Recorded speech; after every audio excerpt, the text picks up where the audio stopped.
هذا الطالب كاتب إنشاء عن الوطن، يقول: وطني العراق هو أغنى دولة في العالم في النفط والنخيل والحنطة والشعير، بس ماي قليل.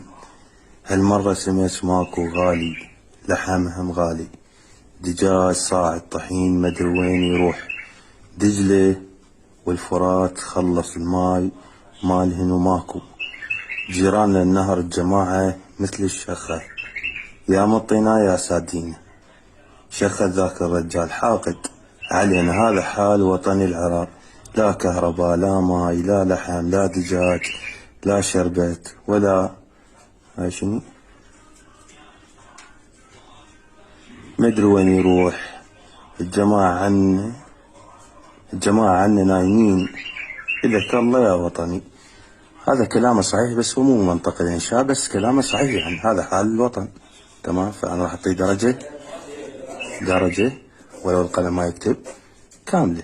هاي 25 من 25. جيد.